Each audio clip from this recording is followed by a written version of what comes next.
നമ്മൾ ന്യായപ്രമാണത്തിന് കീഴിലുള്ളവരാണോ? അല്ലല്ലോ, അല്ല. നമ്മൾ ന്യായപ്രമാണത്തിൽ ജീവിച്ചവരാണ്. എങ്ങനെയാണെന്നറിയാമോ? പെട്ടെന്ന് തൊട്ടുള്ള ന്യായപ്രമാണം എന്താ പറഞ്ഞത്?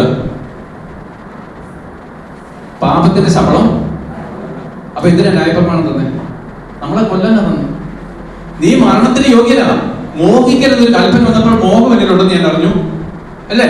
ആ മോഹം എന്നെ മരണത്തിലേക്ക് കൊണ്ടുപോകും. അപ്പൊ ന്യായപ്രമാണം തന്നത് നിന്നെ കൊല്ലാനാണ്. നീ മരണവിധിക്ക് യോഗ്യനാണ്, നീ പാപിയാണ്. ഇത് തെളിവാക്കാൻ വേണ്ടി മാത്രമാണ് ന്യായപ്രമാണം തന്നത്. എന്നാൽ ഇപ്പൊ ഈ ന്യായപ്രമാണം ഇല്ലാതെ ക്രിസ്തുവിന് മരിക്കാൻ പറ്റുമോ? ന്യായപ്രമാണം വന്നെങ്കിലേ ക്രിസ്തുവിന് മരിക്കാനൊക്കത്തുള്ളൂ. അല്ലെങ്കിൽ ക്രിസ്തുവിന് വേണ്ടി മരിക്കണം. അതുകൊണ്ടാണ് അവൻ ന്യായപ്രമാണ സംബന്ധമായിട്ട് മരിച്ചത്. അതായത് പാപത്തിന്റെ ശമ്പളം മരണമാണെന്നുള്ള നിയമം വന്നപ്പോൾ മനുഷ്യന് നിലവിളി ഉണ്ടായി, എങ്ങനെ ഞാൻ രക്ഷപ്പെടാൻ? അയ്യോ, ഞാൻ അരിഷ്ട മനുഷ്യൻ, ഈ മരണകരമായ ശരീരത്തിൽ തന്നെയാണ്. അത് പൗലോസിന്റെ നിലവിളിയല്ല കേട്ടോ, നിങ്ങൾ ശ്രദ്ധിച്ചു വായിക്കണം. പൗലോസ് ന്യായപ്രമാണത്തിന് കീഴിലായിരുന്ന ഒരു മനുഷ്യന്റെ നിലവിളിയാണ്.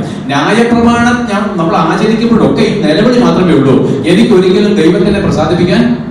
അതാ പറഞ്ഞ ആട്ടോറ്റന്മാരുടെ കാളക്കിടകളെ എനിക്ക് അറക്കാം. ഇപ്പൊ ഒരു കാളയെ കൊണ്ട് ഇറക്കാൻ പറഞ്ഞാൽ നിങ്ങൾ പലരും കാളെ കൊണ്ട് ഇറക്കാൻ വരുമാനമുള്ളവരാ, അല്ല കടം മേടിച്ചാൽ അതിന് കാളെ ഇറക്കും. പക്ഷെ ദൈവം പ്രസാദിക്കുന്നില്ല. അയ്യോ, പിന്നെ ഞാൻ എങ്ങനെ രക്ഷ പ്രാപിക്കും? 10 പേർക്ക് വീട് വെച്ച് കൊടുക്കാൻ ഞാൻ വിചാരിച്ചു, കൊടുത്തു, അപ്പോഴും ഞാൻ പാപിയാണ്. അപ്പോൾ ആട്ടുകൊറ്റന്മാരെയും കാളക്കിടാരുടെയും ഇത് പ്രസാദിക്കുന്നില്ല. അപ്പൊ പാപം നിനക്ക് ഉറപ്പായിട്ട് മാറണം. നിന്റെ ഒരു സമ്പത്ത് കൊണ്ട് നിനക്ക് നേടാൻ പറ്റത്തില്ല. നിന്റെ യാതൊരു കാളുകളെ ചേർത്താലും നിനക്ക് സ്വർഗ്ഗം എന്റെ മരണത്തെ ജയിക്കാൻ കഴിയത്തില്ല. അപ്പോഴാണ് നിലവിളിക്കേണ്ടത്. അപ്പൊ നമ്മുടെ അഹങ്കാരം പറഞ്ഞു എന്താണ്? എനിക്കൊരിക്കലും ദൈവസന്നിധി ചെല്ലുവാൻ കഴിയത്തില്ല. എന്റെ പണത്തിന്, എന്റെ പാരമ്പര്യത്തിന്, എന്റെ യാഗങ്ങൾക്ക്, എന്റെ ബലികൾക്ക്, എന്റെ നല്ല പ്രവൃത്തികൾക്ക്, എന്റെ നല്ല സ്വഭാവത്തിന് ഒന്നിനും ഈ നിത്യമായിരിക്കുന്ന മരണത്തിൽ നിന്നെ വേർപെടുത്താൻ കഴിയത്തില്ല.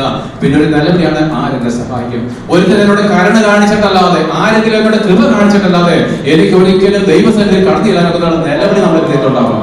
അപ്പോഴാണ് പറഞ്ഞത്, കർത്താവായിരിക്കുന്ന യേശുക്രിസ്തു മുഖാന്തരം നമുക്ക് ചെയ്യുന്നത് ദൈവത്തിന് സ്തോത്രം. കണ്ടോ, നിങ്ങൾക്ക് ന്യായപ്രമാണത്താൽ സാധിക്കാത്തതിനെ സാധിപ്പാനായിട്ട് ദൈവം തന്റെ പുത്രനെ നമുക്ക് വേണ്ടി ആഗ്രഹിച്ചു. അവിടെ തിരശ്ശീല കീറി ഏത് പാപിക്കും കടത്തിയിലോട്ടൊക്കെയുള്ള സ്വാതന്ത്ര്യം നമുക്ക് തന്നിട്ടുണ്ട്. പ്രിയപ്പെട്ട, ഈ സ്വാതന്ത്ര്യത്തിന്റെ സുവിശേഷം, ഈ സ്വാതന്ത്ര്യം നമ്മൾ അനുഭവിക്കുകയും അത് പ്രസംഗിക്കുകയും